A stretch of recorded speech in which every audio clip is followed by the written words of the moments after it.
J'ai été infectée en octobre 2020. Ça fait un peu plus de 3 ans maintenant.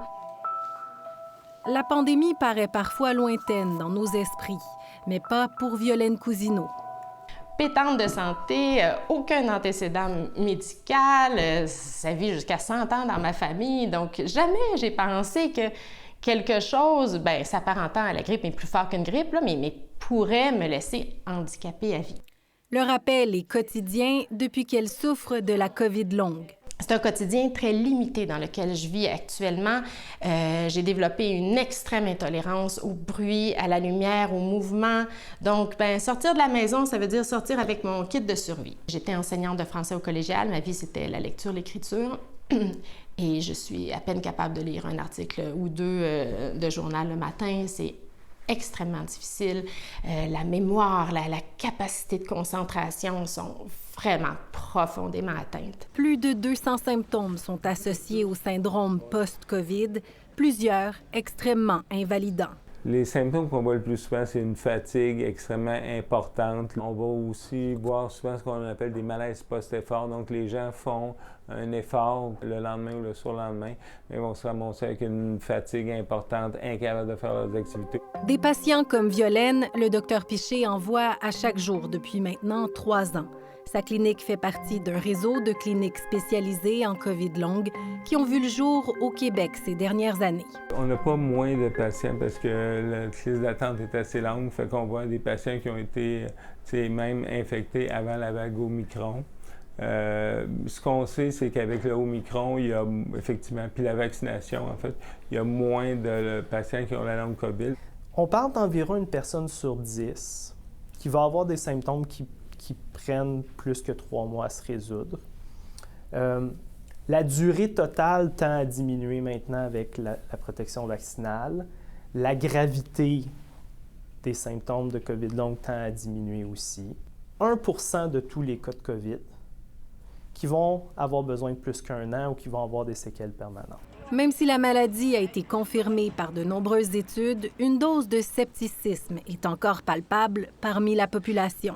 Je dirais que les gens qui sont sceptiques n'ont pas assez lu. Et on a suffisamment d'évidence au point de vue scientifique là, pour dire que oui, effectivement, la longue COVID, c'est réellement une condition qui n'est pas psychosomatique. Or, il n'existe toujours pas de test pour le confirmer.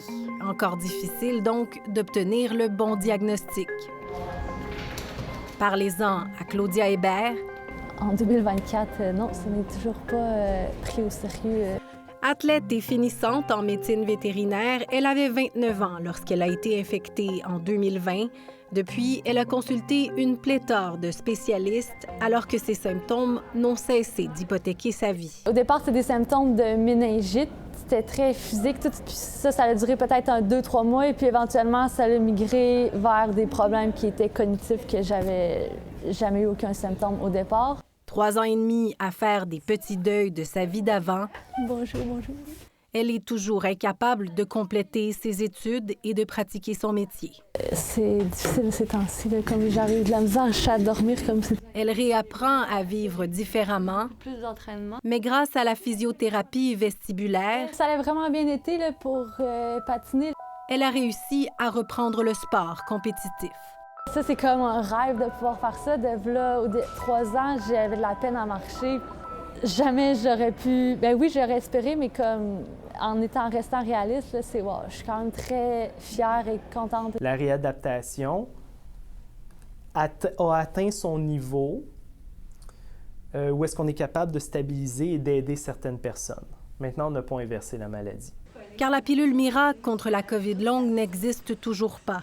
Des études sont toutefois en cours, notamment ici et aux États-Unis. Je pense qu'avec ces études-là, on va arriver à trouver des médicaments qui vont être... Je ne sais pas si on va pouvoir guérir la longue COVID, mais certainement, j'espère, on va pouvoir améliorer de façon significative la qualité de vie de ces patients-là. Ces patients-là ont besoin d'un espoir. De l'espoir, Claudia et Violaine en ont effectivement grandement besoin. Il y a des périodes que j'ai vraiment mieux, mais d'autres que j'ai vraiment mal. Puis j'aimerais ça, des fois, avoir quelque chose pour m'aider. Mais on a beau retourner voir le médecin, il n'y a rien qu'ils peuvent faire. Il reste une lueur d'espoir quelque part. J'espère récupérer assez. Ne serait-ce que pour retrouver un semblant de leur vie d'avant. Pour être capable de lire.